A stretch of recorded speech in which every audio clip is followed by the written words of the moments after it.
नमस्कार, आरोग्यदायी आयुर्वेद या यूट्यूब चॅनलमध्ये तुमचे स्वागत आहे.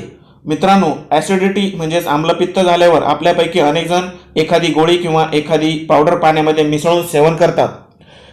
त्यामुळे तुम्हाला थोडा वेळासाठी आराम मिळतो देखील. पण या उपायाने तुमचे आम्लपित्त खरंच कमी होते का? तर नाही. ही समस्या वारंवार उद्भवतच राहते आणि असे अनेक जण आहेत की ज्यांना हे आम्लपित्त अगदी खूप दिवसापासून, अगदी वर्षानुवर्षे तसेच आहे. अनेक वेगवेगळे औषधे घेऊन देखील त्यांना काही फरक पडलेला नाही. अशा या आम्लपित्ताचा आयुर्वेदात रामबाण इलाज आहे, तो म्हणजे वमन.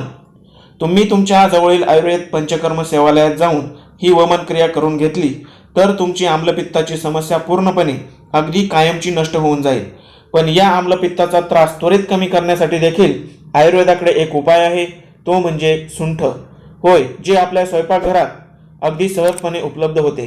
मित्रांनो, लक्षात घ्या, ज्यावेळी आपल्याला आम्लपित्त होते त्यावेळी आपल्याला एवढंच सांगितले जाते की ते केवळ पित्त वाढल्याने होत आहे आणि हे आम्लपित्त कमी करण्यासाठी वेगवेगळ्या अँटासिडचा वापर केला जातो.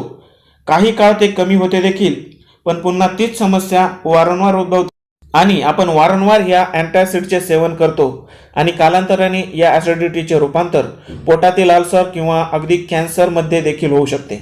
म्हणूनच आज जे लोक अशा या सततच्या आम्लपित्ताने त्रस्त आहेत, ॲसिडिटीने त्रस्त आहेत, त्यांना एक गोष्ट लक्षात घ्यायला हवी की आम्लपित्त फक्त वाढलेल्या पित्तामुळेच होते असे नाही, तर त्याच्यासोबत कफ देखील वाढल्याने होत असते.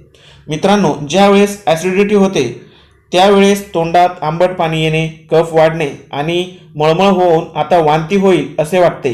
पण ही वांती न होता घशातून फक्त फेस किंवा कफ बाहेर पडत असतो. म्हणजेच ॲसिडिटी ही कफ आणि पित्त हे दोन्ही वाढल्याने होत असते. आणि यावरचा सोपा इलाज म्हणजे ही सुंठ. ही सुंठ पाचक आणि दीपन प्रकृतीची असते. म्हणजेच ती मंद झालेला जठराग्नी वाढवते आणि पोटातील अन्नपचन करण्यास मदत करते.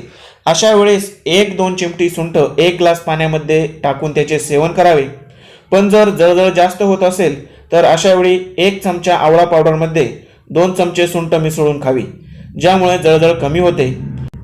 पण तुम्हाला जर ॲसिडिटी होऊच नाही असे वाटत असेल तर खाण्यापूर्वी अर्धा तास थोडेसे अद्रक आणि चिमूटभर सैंधव मीठ घेऊन याचे सेवन केल्याने तुम्हाला ही आम्लपित्ताची समस्याच उद्भवणार नाही.